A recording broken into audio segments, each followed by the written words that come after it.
Chapter 5 जिसमें हम देखेंगे एग्जाम्पल 6। हमने इससे पहले रिकर्शन चैप्टर पढ़ा था और रिकर्शन पढ़ने के बाद उसके काफ़ी सारे प्रोग्रामिंग क्वेश्चंस कर रहे थे।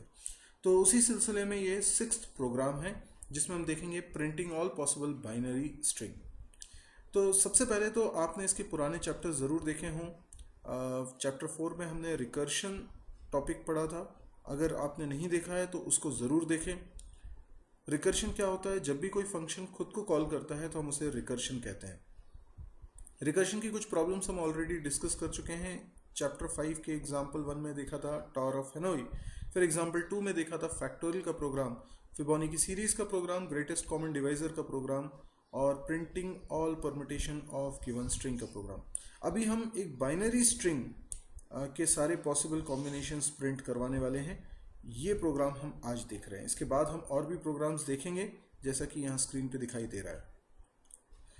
तो आइए स्टार्ट करते हैं हमारा ये वाला प्रोग्राम, जिसमें लॉजिक को पहले समझे कि हमें करना क्या है। मान लीजिए कि एक एरे है और n की वैल्यू लेट से 10 है। n की वैल्यू 10 है यानी एरे में 10 ब्लॉक्स हैं, तो इंडेक्सिंग 0 से लेकर 9 तक होगी। अब मुझे एक बाइनरी स्ट्रिंग बनानी है, तो मैं क्या करता हूँ, एक बिन नाम का फंक्शन बना लेता हूँ जिस फंक्शन में हम दो चीज़ें पास कर रहे हैं। एक तो हम एरे पास कर रहे हैं, ये पूरा एरे, और दूसरा हम पास कर रहे हैं एरे का साइज़, यानी हमने 10 पास किया होगा।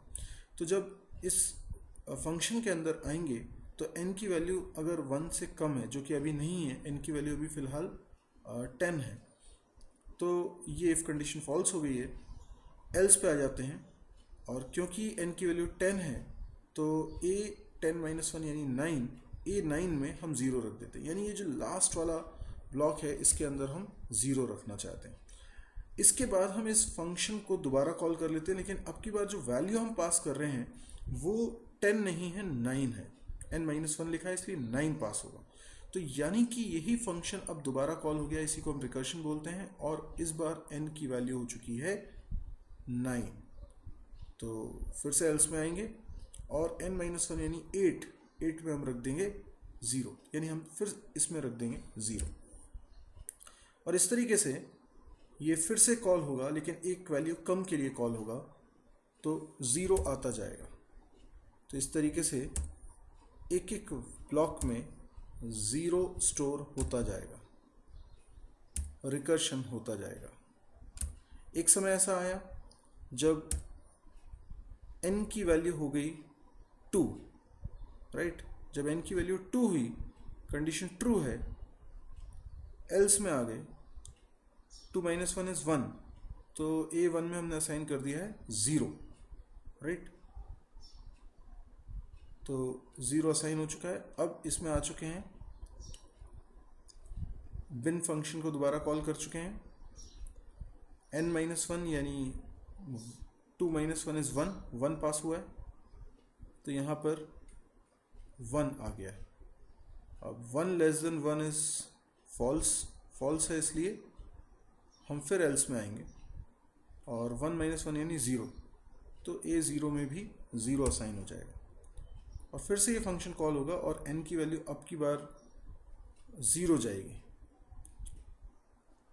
यहाँ पे फिर से कॉल होता है, तो n की वैल्यू 0 होने के कारण इफ़ कंडीशन हो जाती है ट्रू हो जाती है, तो ये स्ट्रिंग हो जाती है प्रिंट, यानी पहली स्ट्रिंग प्रिंट हुई जिसमें सारे एलिमेंट 0 हैं।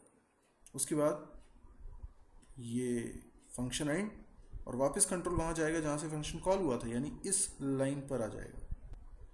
और अब क्या करेंगे, n की वैल्यू क्योंकि 1 है इस जगह पर, तो a0 में असाइन हो जाएगा 1, यानी इसमें साइन हो जाएगा 1। और फिर से इस फंक्शन को कॉल करेंगे n-1 करके, यानी n की वैल्यू 1 है, 1-1 0 करके। तो जब ये फंक्शन कॉल होगा, n की वैल्यू 0 होने के कारण इफ कंडीशन फिर ट्रू हो जाएगी और ये स्ट्रिंग भी प्रिंट हो जाएगी। तो पहला 1 बाकी सब 0। इसी तरह से इसके बाद वापस आएगा कंट्रोल वहीं जहाँ से फंक्शन कॉल हुआ था, यानी इस लाइन पर, और ये फंक्शन भी ख़त्म हो गया, तो वापस गया कंट्रोल वहाँ पर जहाँ पे ये फंक्शन कॉल हुआ था जब n की वैल्यू 2 थी।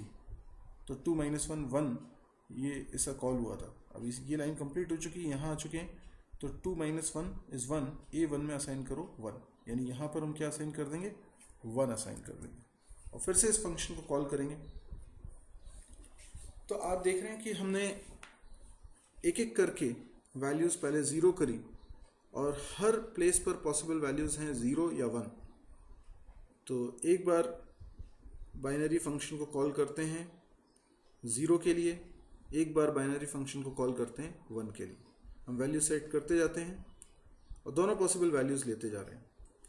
आप देख रहे हैं an-1 में एक बार हमने 0 रखा है इस लाइन में और आगे बढ़ गए, और यहाँ पर जब वो सारे कॉम्बिनेशंस देख लेंगे तो an-1 में 1 रख देंगे अब की बार और फिर सारे पॉसिबल कॉम्बिनेशन देख लेंगे।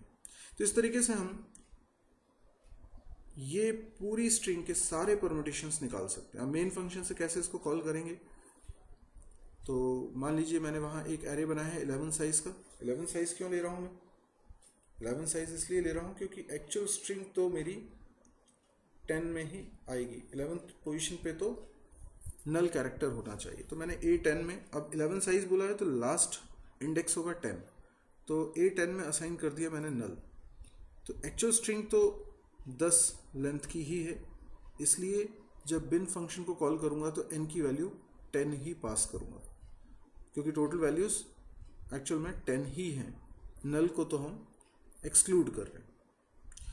तो इसको आप और भी ड्राई रन करके अच्छे से समझने की कोशिश कीजिए। लॉजिक बहुत सिंपल है, हर पोजीशन पे 0 या 1 आ सकता है, तो मैंने वही किया है। एक बार an-1 में 0 रखा है, एक बार an-1 में 1 रखा है, और फिर फंक्शन को कॉल करता हूँ n की एक वैल्यू को कम करके। तो अगर आपको ये वीडियो पसंद आया है, समझ में आया है, तो आप इस वीडियो को लाइक कर सकते हैं।